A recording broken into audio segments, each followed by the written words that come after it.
Hi, everybody. Hi, everybody. Hello, hello. Hello, hi. I am here. I am here. I am here. It's like talking to my kids at home. Can you hear me? Is it coming through? It's not coming through. Hello, hello. It's on. Is it on? It's on. Hello. Hello. Hello, everybody. Hi, I am Peter Schwartz. I'm here to welcome you to the Fairbanks Ethics Lecture Series. This lecture is co-hosted by the IU Center for Bioethics and by the Respect Center. It's my very great pleasure to introduce our speaker and welcome you. I am Peter Schwartz. I'm the director of the IU Center for Bioethics. I have a few housekeeping items to read to you. First, you make sure you sign in at the entrance for the CE and CME credit. Evaluations will be completed at the end of the 2019-2020 lecture series. You won't remember this. Oh, you will remember this talk at that point, and you will give it high rankings, I promise you. You'll receive an email in May for those evaluations. The lecture is being recorded and broadcast today, including that lame joke. Thank you for tuning in from the following broadcast locations. This is a shout out to our broadcast locations of IU Health Arnett, IU Health, did I say IU Health? Yes, Ball Memorial, IU Health J, North and West, the IU School of Dentistry, that is just down the street, but they are bound being broadcast in, the Peyton Manning Children's Hospital, and Reed Health. You are speaking to the entire world, Dr. Feudtner, just so you know. I'd like you to silence your electronic devices and to leave the auditorium to return calls. Dr. Feudtner has no relevant financial conflicts of interest to disclose. He just snapped his fingers, for those who didn't see. So it's my pleasure today to introduce Dr. Feudtner, our esteemed visitor from the Children's Hospital of Pennsylvania and the University of Pennsylvania. I'm sorry, it's the Children's Hospital of Philadelphia and the University of Pennsylvania, where he is a pediatrician, clinical investigator, and ethicist. At the Children's Hospital of Philadelphia, he's the director of the Department of Medical Ethics. He holds the Stephen D. Handler Endowed Chair of Medical Ethics and is the Associate Division Chief for the Division of General Pediatrics. A focus of his research and clinical care for many years has been the care of complex pediatric patients, as well as providing palliative care. And this is all in addition to running the medical ethics service at CHOP. He lives outside of Philadelphia with his wife, a family physician, 3 children, and a small dog, is what I'm told. Actually, I know them all. So as you may have noticed, Chris holds the MD, the PhD, and the MPH degrees. And he uses those in all of his work, I would say, knowing his work well. He's published over 300 papers in the peer-reviewed literature. He's held numerous NIH and other grants. I believe I've heard that he has had more than 50, we think maybe more than 100 papers in the journal Pediatrics. That is pretty good. And he's maybe equally importantly, he mentors and trains many. He has been a very important mentor at Philadelphia and before that Seattle, where he was. As you may have picked up from some of my comments and my glances over to my esteemed colleague, it's my pleasure to introduce him because Chris is a good friend. I had the good fortune to meet him in graduate school when we lived together for a couple of years. And so as I've threatened him, I am now going to share 2 personal facts about Chris that are usually not mentioned. The first one is that his PhD and the MD PhD is history. That's not a secret, but his MD PhD is in history. He did his dissertation work on the history of early treatment for diabetes and after the discovery of insulin. And I would like to emphasize that because as you listen to his talk today, whether you speak about ethics or speak about clinical research, speak about clinical topics, remember that he comes to this as a historian. It explains a little bit about the way he approaches topics, to have that perspective and that interest in the past. Secondly, and this is partly related, he thinks deeply about what he does. So I did the usual introduction thing of saying his great accomplishments, his impressive posts, his many papers. But what's special about Chris is that if you speak to him about the rain outside or the name of the town you live in, he will immediately ask a penetrating question, often leading to a deep and enjoyable conversation. And so that's my real pleasure for introducing him today is that he is that person, and he is a special person, and he will be, I think, a special speaker for us today. So thank you, Chris.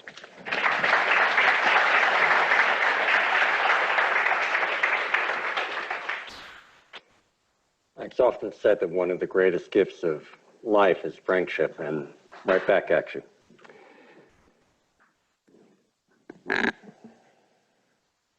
I want to take you back to one of the first encounters that I had when I was a younger physician than I am now, just arriving at the Children's Hospital of Philadelphia, and we were starting our pediatric palliative care program, 2003.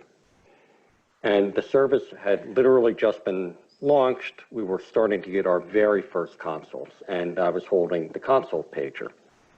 And somebody called, and I answered the phone, and they said, "We're part of the general ward service, and we need help. We're looking for a palliative care consult." And I said, part of me was surprised because it was one of the first consults we got, and I said, "Thank you very much for calling. What's going on?" And in brief, what was going on was about a little boy, Mason, not his real name, but a 4-month-old, who had been born after an uneventful pregnancy, had gone home, everybody was happy, but at about 2 weeks of age, concerns started to mount because he was not gaining weight. The family had taken Mason to the pediatrician. They had done some of the usual things when a baby's not gaining weight, and still it wasn't working. After several weeks of struggling with a variety of interventions, he eventually had been admitted to the hospital about 3 weeks before I was actually meeting him or hearing about him. A couple of tests had been run, again, to rule out some of the usual problems that can give problems with weight gain. Nothing had come back. The clinical team had been trying to feed him in all the most careful ways, and he still was not gaining weight even in the hospital. 2 days before I got the call, one of the initial tests that had been ordered, a genetic test, had come back and had revealed that Mason had a genetic defect that led inevitably to a metabolic problem. The defect could have been one of 2 types of defects, but both of the outcomes, both the phenotypes, were uniformly fatal.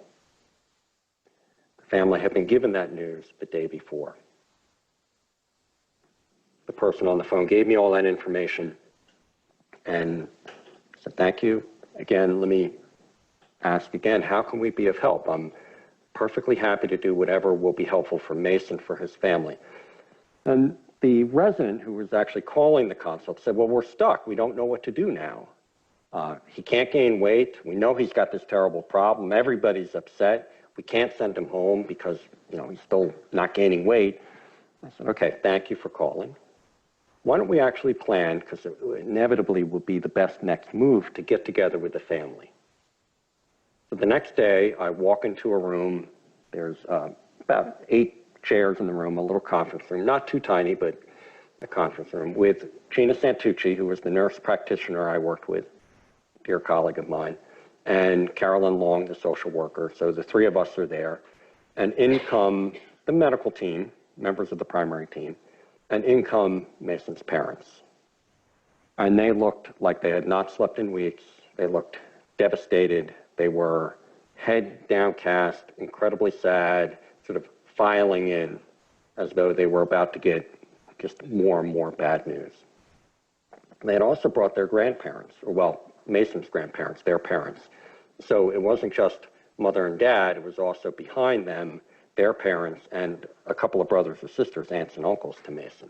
So there was a good family gathering there, but they all looked like they were on a march that was not going to end well.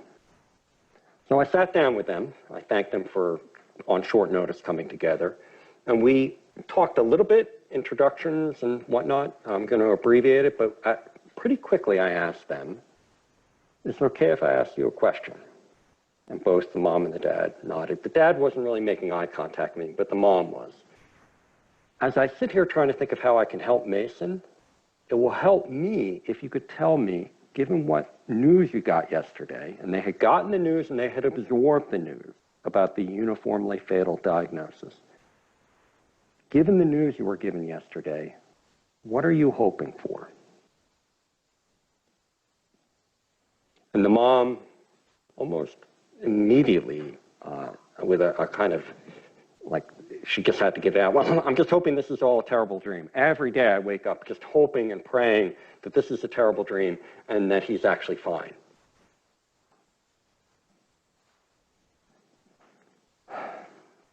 Thank you for sharing that with me. Is there anything else that you're hoping for? She looked down. She looked sort of sideways at Dad, and then she said, I'm hoping we can stop torturing him. Because every time we now try to do something to Mason, draw more blood, insert IVs, he's becoming increasingly difficult to do those things. They're painful, and he just gets really, really irritable and upset. I can't stand it anymore. We never seem to let him have a break. Okay. Thank you very much for sharing that with me. I promise you I will come back to each of the things that you have talked about. I just want to make sure we get them all out on the table. Is there anything else that you might be hoping for? And for the first time, the Dad looked up and looked me in the eye and he said, I'm hoping we can get the hell out of the hospital. We've been in here for weeks. We thought that maybe he could get better, and now we know that he can't get better, and it's breaking our family apart. We've got 2 other kids at home. Either I'm here with Mason or my wife's here with Mason, and we just need to be together as a family. Okay. Again, thank you very much for sharing that with me. Is there, again, I want to get them all on the table. Is there anything else? And one of the grandparents leaned over and whispered, and they said, yes, we had meant to have a baptism, but he got ill, and we had called it off. We had postponed it. We'd like to have a baptism. And there were 1 or 2 other things. So we put that all out on the table.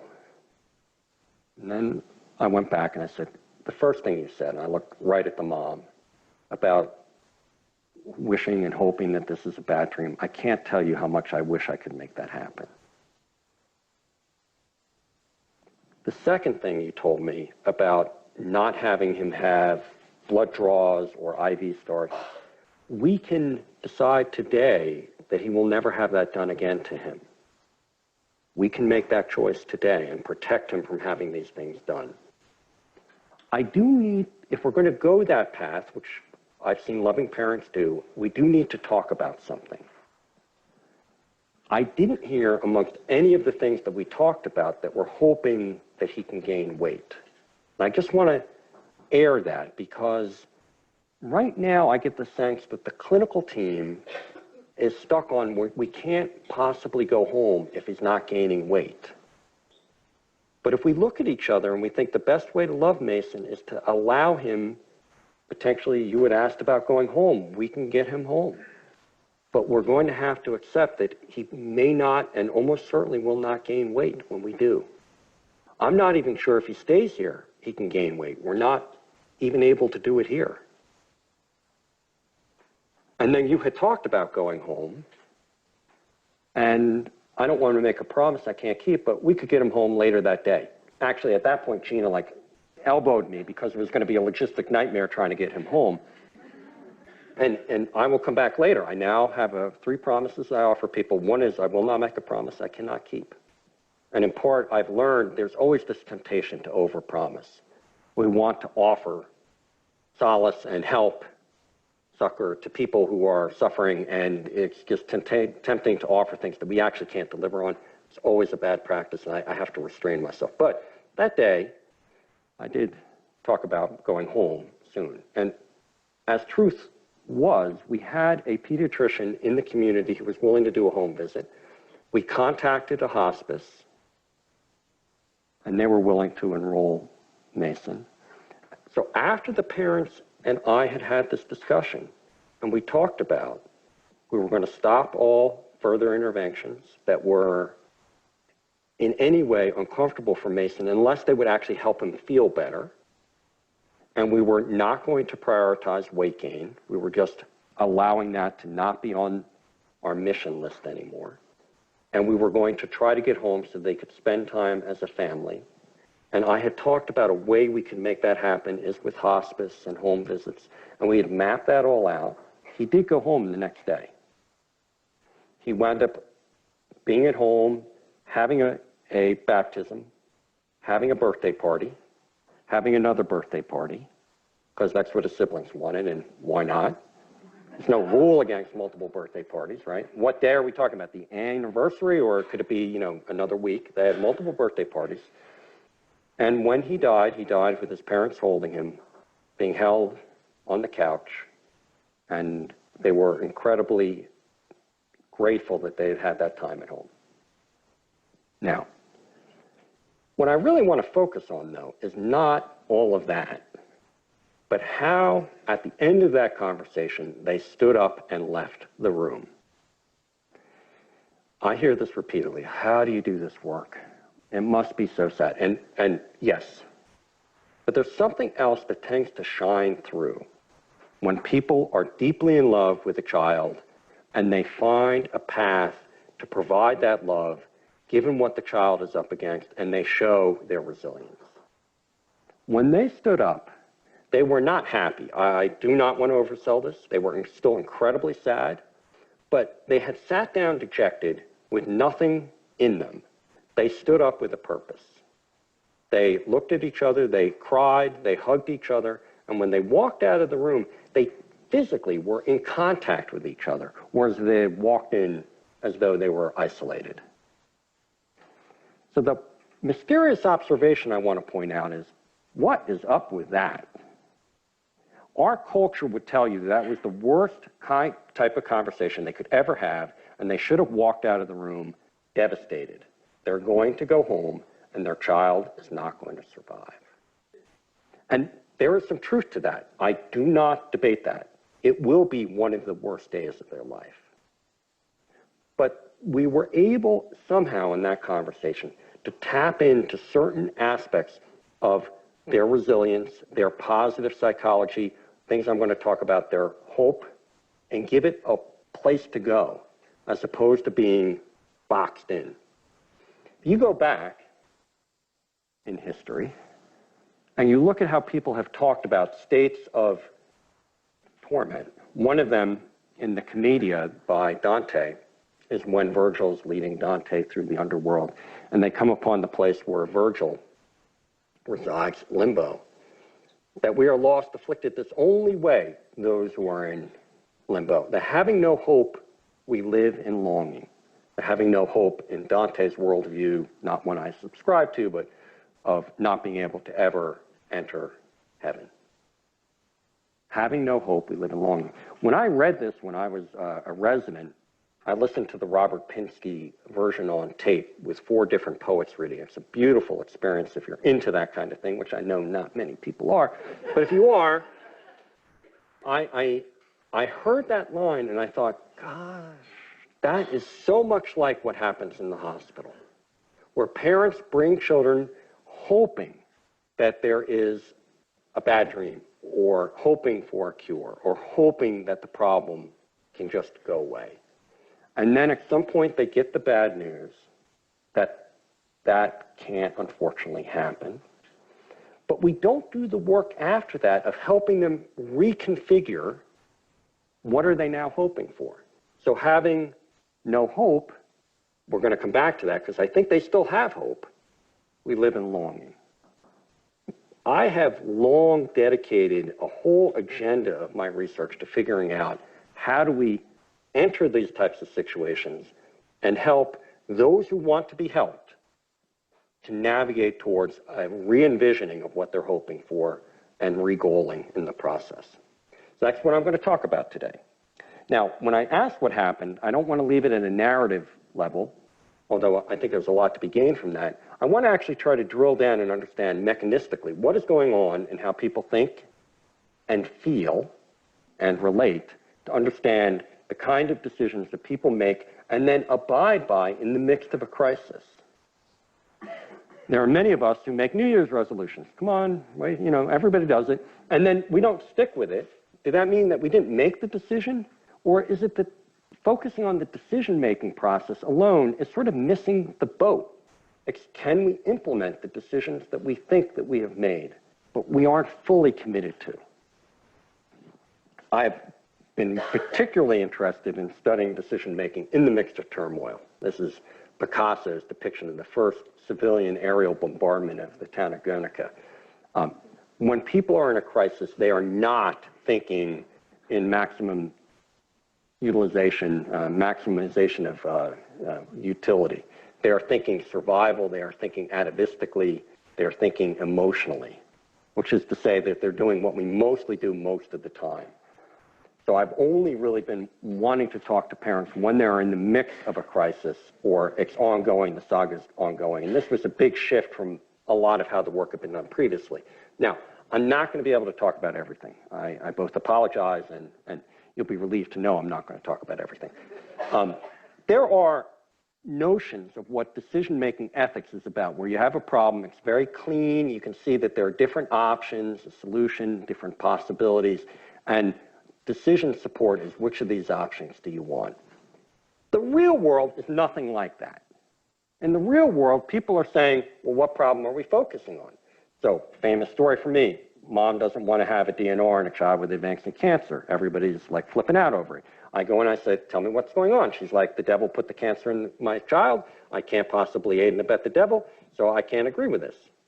Oh, I wish somebody had figured that out before, because she was not thinking about what the goals of care were. She was actually in a very different worldview, and that's an extreme example, but it goes on all the time. If you presume to know what problems people think that they're struggling with without talking to them, they may be trying to solve problem Z while you're working on problem X, and then we're wondering why we're not actually dialoguing. Furthermore, this is a privileged view where we get to see things from on high. Most parents describe when they're dropped in the middle of something, it's like being dropped in the middle of a corn maze in the dark with no clear sense of what you're supposed to do next. They don't know who to trust. They don't know what's going on. They're just trying to figure out how to get oriented and get out of a maze. My point is simply that the ways that people solve that kind of problem looks nothing like what most people who do decision support in the sort of more esoteric intellectual world, it does not look like the same thing. I'm not saying that that stuff is bad. If I had a form of cancer, I'd want decision support to think through some issues. But most of the challenges that come at us in life, particularly in the pediatric world as parents, are coming at us with a slew of emotional challenges and orientation challenges and heuristic seeking challenges. You're not using your frontal lobe to do that. You're going to be using other parts of your brain. I'm looking at the head of chaplaincy service, or maybe a chaplain service. Do we like each other? But how do we know that? Well, part of it we know it is because of the feel that we have being in a space together. Our brains are really remarkable. They do a lot more than we actually seem to want to allow them to do. Now, it may be that we're misguided, and I may be a total jerk. I know you're not because you're a chaplain. So, my point is that I think many aspects of affect are incredibly orienting, leaning in toward people, potentially backing away from them. How that signal comes to be, why do I have a positive feeling about you? It can be sometimes hard to pin down, and it can be inaccurate. But if you think that thinking is never inaccurate, go look at Enron. Go look at all the major scandals where people have made horrible choices based on their thinking. So affect is part of how people make decisions all the day. Are they leaning in? Are they leaning away? Is this a threat? Is this something I want to move toward? We need to understand this much better. So when I think about decision support, I always put it in this context, that people are trying to communicate and potentially collaborate, but I have to think about not just the thoughts when I'm talking with Mason's parents, but also what does it feel like? Am I being respectful for potentially how they are feeling their way forward? Parents don't just think their way to the right decision, they have to feel it. And part of what I'm doing is I'm entering into a relationship with them. And what kind of rapport do I have with them if we're going to collaborate? Now, there are pop quizzes, so you may want to just study that for a second. Because here's the question. If we're going to look at decision support and how decisions are made, do we pay attention to just what people are thinking? Maybe how they're feeling? How the relationship is going? Or is it all of that? And I've given a little bit of a clue up there. But this is not what we are typically taught. We are a cognitively imperious medical culture where thinking is given privilege over everything else. And that's why we often don't have the relationships and rapport with people that we're seeking, because that's not the way that human beings are. It's a mixture of these. So they need to be informed. There's respect issues there. There's ways of actually potentially making better decisions with thinking. But there's also better ways to make decisions if you're attending to the emotions and the relating. So the propositions are parents don't just think their way to the right decision. They have to feel it. And they're having two types of feelings and thoughts. They're thinking about, if you were my son or my father, I hope you are okay being my little example up here, I would be thinking, what is right for you? But I would also be thinking, what do I need to do to be a good person as a son or as a father? I'd be having thoughts about my own performance in a role that I, both as a son and as a father, I take very seriously. And we really do not attend often to what are people thinking they need to do to be a good parent. We'll come back to that. That these relationships potentially help them to start integrating thoughts and feelings and some paradoxes, things that don't seem to make sense, can help them come to grips with some of the tensions in that. And we can do very specific things to make that more effective. Now, if I'm sitting in a room with Mason's parents, I talked about basically a technique I have, which is to talk about hopes. If I were talking to you or to you, I sort of have this room around us. And one way I could try to get you to move is use the bulldozer of medical information, where I'm just going to give you more and more information. You know how sick your kid is. Did you know that we can't do this? And has anybody ever seen this in the intensive care unit? Where every day you have the same conversation about how the medical information, and we're trying to move people by what I call the bulldozer technique. Medical information clearly is very important. I'm a doc. I mean, I like it. But it's only one of the elements. And when it's used exclusively, it starts to become a crudgel. What we also need to do, if we're going to move anywhere, is maybe we need to actually think of, what are you hoping for? What's ahead? If you can't see anything ahead, if you are literally hopeless, it's going to be very hard to make a move.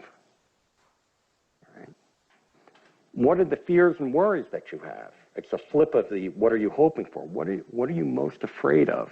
So depending on context, sometimes that may be a way in.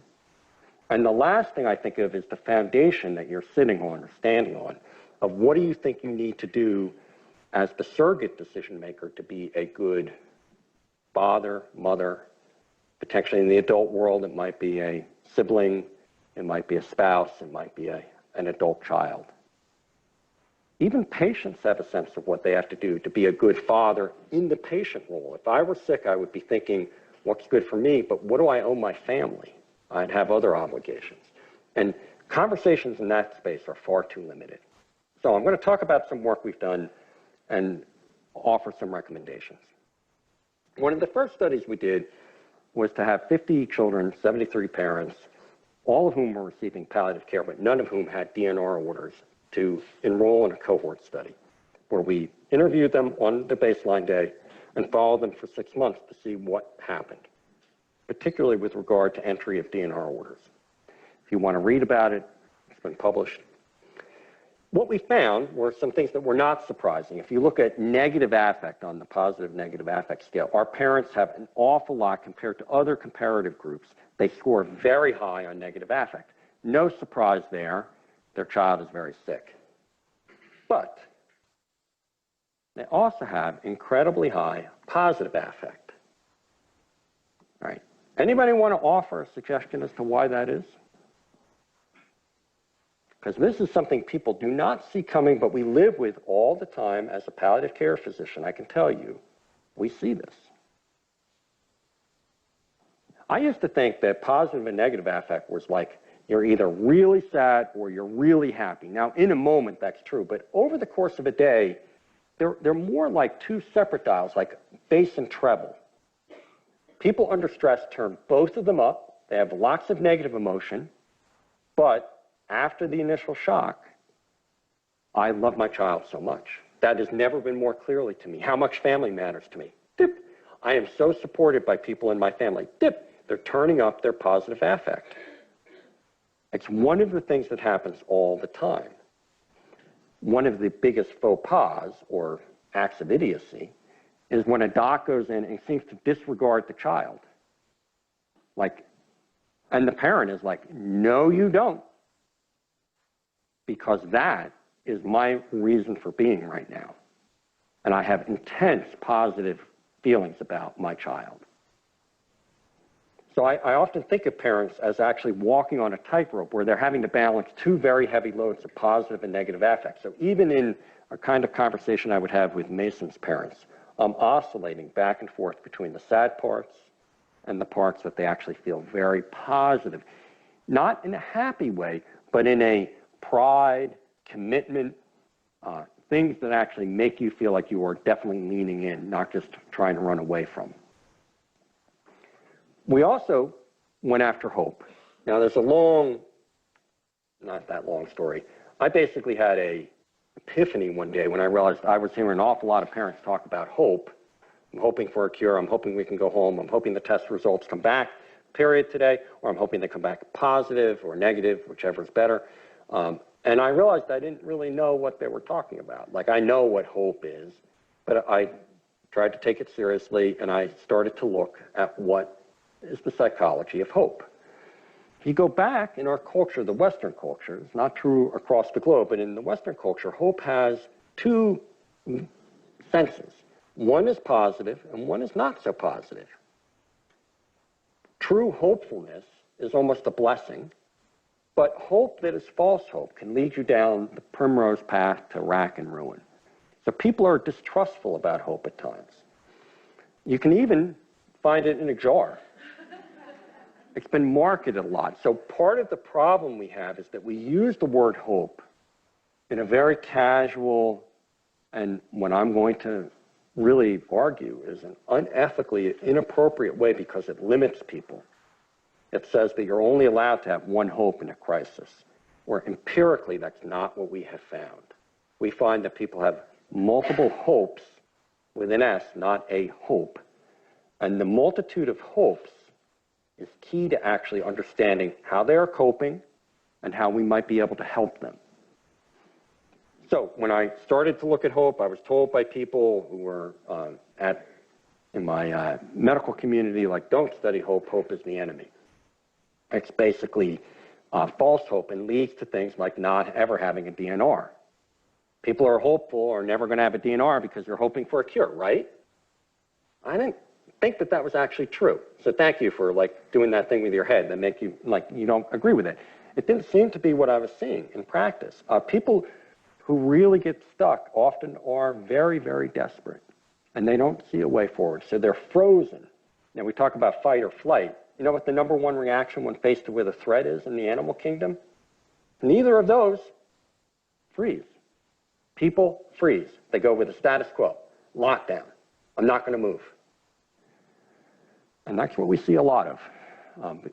Now, I could talk about this, but this is the main thing I want to say. This is not exactly the full picture. I am, as I did with Mason's family, trying to understand the other hopes. Now, if I were all medically about it, I could talk hopes and objectives, but who talks like that? People talk in the natural language of hopes. What else are you hoping for?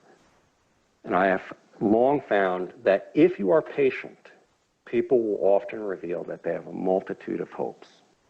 Now, one thing I do want to point out, when the mom said to me, I'm hoping this is a bad dream, did you hear me go all, no, that's wrong. We've talked about this before. People feel obliged as a parent often. I'm a dad of 3. If somebody asked me if one of them were critically ill and it couldn't be fixed, heaven protect me, I would say, I'm hoping for a cure. Because what kind of dad would not be hoping for that? Plus, it helps me cope, because the enormity of what would be happening would be overwhelming. Does that mean that I'm in denial? I hear this all the time. Oh, they're in denial, they're in denial. And usually within 2 minutes, they're like, yeah, we're planning the funeral. They're not in denial. They're actually doing what normal people do. They're trying to cope. And they also have a commitment to the child. So, of course, we're hoping we never have to have it. But I'm also planning. If you don't argue about hopes, you honor hopes, I wish I could make that happen. It completely changes the dialogue. Because now we're not going to get into an argument over that first hope. And I do wish I can make that happen. I can say that with utter sincerity. The second thing about stopping all interventions is something I can help you with. And that's more the dialogue that we have. So, this concept of multiple hopes and potentially not killing a hope of cure, but allowing some of the hopes that were a little bit further down their list and recognizing that the, quote, false hope was actually a duty-bound hope. It was a plea. And we should respect that, not get into arguments over it. All right. So, quiz number 2. Because hope only means one thing, you don't really ever need to talk to anybody about what they're hoping for. Because each person has only one thing. When they've said the first thing, you're done with the interview.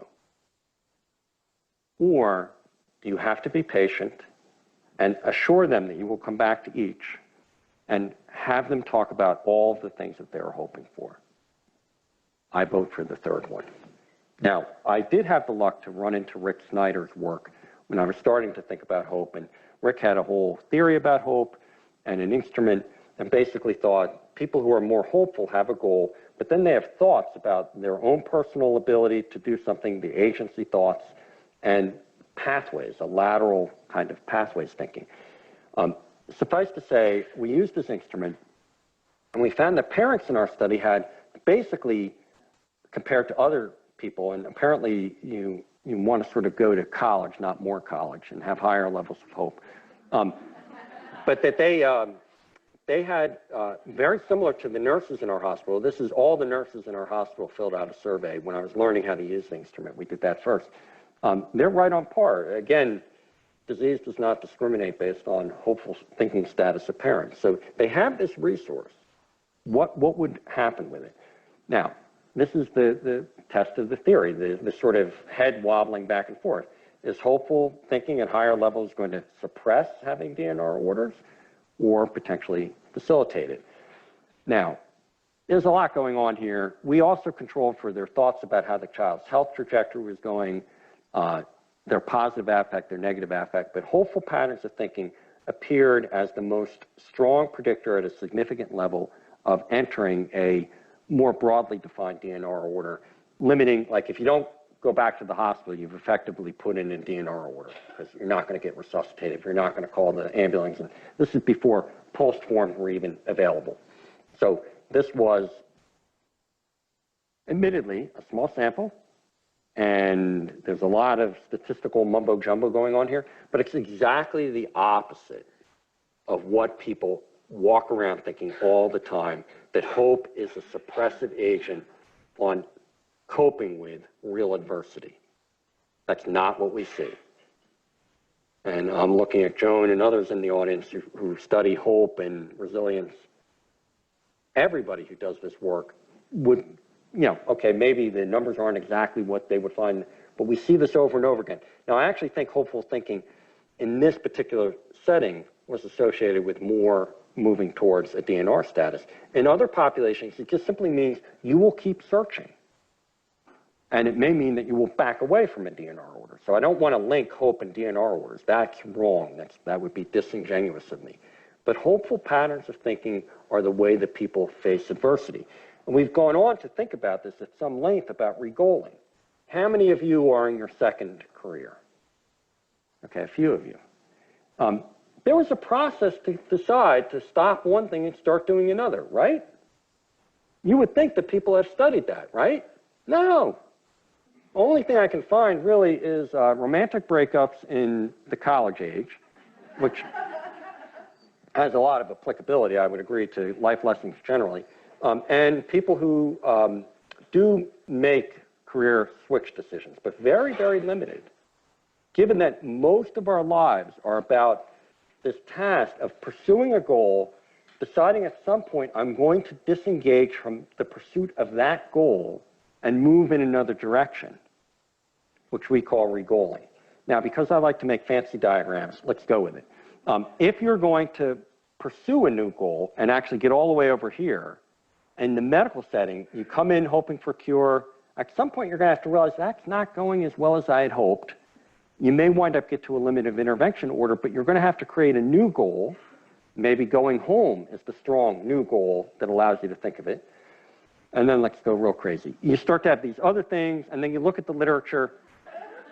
My point is simply, there's a lot of evidence that things like negative affect are of value. They're actually a signal this situation is not going well. It's not a thought. It's as much as anything a reaction to the circumstances. I used to think if I'm talking to a parent and they start to cry, I had screwed up. And then I realized I'd actually given them a safe place to do that and a context to do it. If I didn't say something stupid, which I usually don't. Usually when they cry. I mean, I'm self-introspective. I don't want to cause anybody to cry. But if they wind up crying and are actively dealing with a negative emotion, that's often when they realize, I'm crying because this plan is not working. And that's when people start to think about changing the status quo, when they go from frozen to thinking about moving again. On the other hand, positive affect, if it's way too high, everything's good, you don't fold a losing hand. But they need some degree of positive affect to potentially even engage in the act of thinking of other options. Many of the parents I'm dealing with are so crushed that they need some support to actually, they have a paucity of ideas. They have almost a depressed paucity of ideas. They need some help. Now, you can talk in the medical decision-making literature. You won't hear anybody talking about how people are using negative affect in a constructive way and how we are helping them with paucity of thought problems when they don't have enough positive affect, and how hopeful patterns of thinking, particularly the pathway thoughts, can be very helpful to augment for people. That's what I think decision support looks like. So re-goaling, you got the joke by this point. It's a whole bunch of things are going into this process. And a lot of it don't have to do with just the thoughts that they have, but how they are feeling. And getting that to work right is really important. Now, there's more to the story, though. As Mason's parents were sitting there thinking, what are they going to do? We have done work to really uncover the fact that they are thinking not just about Mason, but what would a good mom or dad do? So specifically what we did is we had 200 parents, 158 kids. We did a cohort study, but at baseline, I just want to talk about what we did with the good parent interview. Again, it's been reported. Here are things in focus groups we had come up with that parents felt that they needed to do. I need to advocate for my child. I need to focus on as long a life as possible, child's comfort, health, quality of life, spiritual well-being. I need to keep a positive outlook, a realistic outlook. I need to make an informed decision. I need to make sure my child feels loved. I need to put my child's needs above my own. I need to stay by my child's side. Okay? Now, anybody in the audience willing to say, as they read that list, as a parent, if you had an ill child, what speaks to you? What would you pick as your top thing? Okay, who said love? Okay, love, love. Quality of life. So we got love, quality of life. Staying at my child's side. Okay. Come on, somebody, just one more person. Stay at my child's side. Anybody for advocate or health or any of the other things? Okay. So my point is, I can't predict. I don't look at you and say, stay at my child's side, and not maybe the love or the advocate or, and likewise, one of my best friends, I don't know that stay at my child's side would be the thing that would speak to Peter. As soon as I know that, though, I can actually ask, how are we doing supporting you in this? Is it hard to stay at the hospital? It must be really hard. You have a job. Likewise, what does it mean to make sure your child feels loved? How can we help you do what you feel you are called to do? We have other people who feel like they have to advocate. How is that working for you? And how can we potentially help with that? So that people, parents, feel like they are being supported in performing the duty that they feel that they must do. And I can't emphasize enough, I can't predict this. I mean, not nearly as well as simply asking. You know, we haven't met. I'm sorry that your dad is very ill in the hospital. As his son, do you have a sense of what you need to do to be a good son? Or whatever the role would be. In other words, this isn't just particular to good parents, but here's what we found. But I almost don't like to show the data, because the most important thing is the variation. Is that we have parents who go all the way on the feels loved was the top vote getter, but there are people for whom feels loved is not on their to-do list. Conversely, if you go down to spiritual well-being, for most people, that's just not their job. That may be somebody else's job. But for some people, it is the number one thing they need to do. And I find that if I slow it down, I say I've taken care of many parents, of many children, and often parents have a sense inside them of what they need to do to be a good parent. Do you carry that around with you? Even if they sort of draw a blank and we sort of talk, at some point the light goes off and they feel like, that's what I feel I need to do. And it really deepens the conversation of how we can help them help their child in a way that they think that they must do. All right. So again, there's enough variation here. These good parent duties, you can't just take a guess, and don't just assume everybody wants to make sure their child feels loved. You really need to have the conversation. I often say when people say, well, how did you do that? You were in there for 20 minutes. How did you find this stuff out? I'm like, well, I have a secret weapon. I ask questions. And I listen to what people say. And it takes about, this actually takes about 3 minutes. Well, I don't have time for that. Okay, how's it working for you not having time for it? Where you wind up with conflict and disagreement and people who are unhappy? Most of the things I've talked about, I even told the whole story of the family meeting. We were talking about this. Most family meetings I have are 20 minutes or less. People can't attend much longer than that. They fatigue.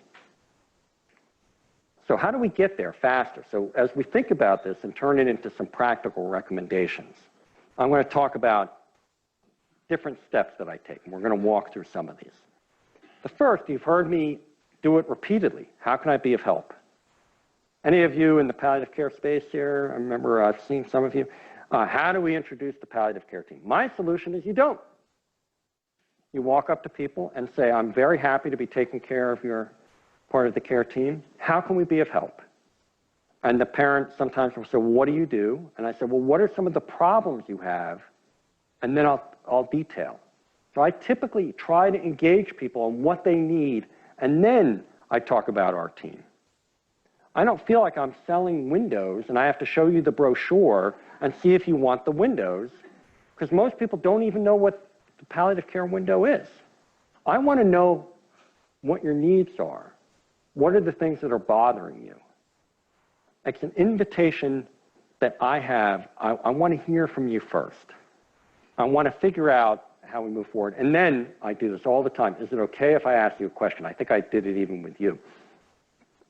Consent. Consent's a big thing in ethics, right? All right, so I'm going to talk to you, and we're about to have the most intimate conversation almost of your life about what you might do. Again, I hope you're okay with this, about a loved one, and about whether we're going to stop ventilation. You'll remember this conversation the rest of your life. You'll probably remember it more than many of your amorous affairs. Again, I don't want to cast aspersions on you. So for that, we talk about needing consent to have any kind of intimate contact. I'm about to have an intimate contact conversation. I don't think this can be emphasized enough. I have no right to have it until I've got your consent to have it. I can't just walk in there and say, it's time we have to talk and make a decision. I find that most people, when I ask them, can I talk to you about something, it's going to be hard. It's a warning shot, and they're able to say, okay, I'm ready. And I've obtained consent, and then I move forward. If today's not a good day, I'm probably not going to get anywhere anyway. I say, I do think we need to talk about it. When can we talk about it? And if there's a whole rigmarole, I may need to constrain it. But most people, I can't do it right now. I'm just too overwhelmed. How about at 3 o'clock today? Fine, I'll be back then. All right? We don't think enough about getting consent. And even in a conversation, if it started out one way, I may ask for your consent. Do you mind if I ask you a tough question? And again, as soon as you give me that nod, you're in on this side with me, as opposed to me coming at you with these tough questions. It's so helpful. It gives people a heads up, and it changes the tone of the dialogue. And as I say, it's more than just a courtesy, it's a commitment. I'm trying to be helpful. All right, you haven't met me. It's time that we actually meet. So I'm sorry, I'm going to be haven't introduced myself. I'm Chris Feudtner. Show them my name. You don't know anything about me. I promise I'm going to be straightforward. I'll tell you what I'm thinking. I am not going to make a promise I can't keep. And I will tell you how worried I am. If I'm worried about something, I promise you I will tell you. And if I'm not, I will tell you. I've done that for over a decade. I've yet to have a parent come back to me, no, we don't want that. Please, can you beat around the bush, prevaricate, use euphemisms, use jargon? At least half of the time, I'm not kidding you, half the time, somebody will look at me, that's exactly what we want. And they have now consented to me owning my way of comporting myself. And I can then say, I promised you I'd be straightforward. Now, is what I'm about to say going to be easy to hear or maybe a little bit more difficult? So it's also a warning shot that I can give people. And they remember, oh, dang it, I did agree that I wanted him to be straightforward, even if at this moment I don't want to feel this pain. So I don't use it roughshod, but it's another way of thinking about how we enter into a collaborative agreement. I know an awful lot about them. They signed the consent. What am I bringing to the table? They know nothing about me. This is literally the way that I bring my side of the bargain into play. We've already done a lot of these things. So when I talk about hopes and fears, you heard me do it in a particular way with Mason's parents, which was literally when I began to do it. And I think when I'm hearing people tell me their hopes and fears, it is a covenant. I've entered into a new intimate relationship with them, and I am there to serve them. I cannot take advantage of that. So I have entered a new way of being relationally with these people. We've talked a little bit about this, about what people feel that they need to do and how you can enter into a dialogue around what they feel that they need to do. Every parent is guilty, not guilty. In fact, every parent feels guilty. So this opens up a whole dialogue around what you have done, what you have not done. It is often, I feel compelled to say how lucky a child is to have you as the mom or you as the dad. And, dang, if most of the time parents don't start to cry because they are worried about that. They are really worried about whether they are doing right by their kid. And even if it's abundantly evident to everybody else, they don't hear it enough. We've talked a little bit about this mnemonic. So when you go into your next talk, you don't need to do all of this, but you might want to try to do one of it. There are papers that I've been sort of including here on different explanations of how you might put some of these into practice. Now, I won't go through any of this in detail, but I think that there's a lot of actually even talking about emotion. If I'm having to run a palliative care conference or an ethics conference, a family meeting, and people are upset, I'll say, thank you for coming together. I know people are really upset. I know people are angry. If I'm dealing with an angry parent, I'll often say, I hear from other people that you're really upset and angry with aspects of care. Can you tell me more? If you name it, you start to enable people to manage their emotion. Now, many of us are emotional prudes. And yes, I am looking at some of you. I don't want to call anybody out. That we're not allowed to talk about when I put on the white coat. There's just something I'm not allowed to, no, I'm not. I've read it somewhere, Hippocratic Oath or something, thou shalt not talk about emotion.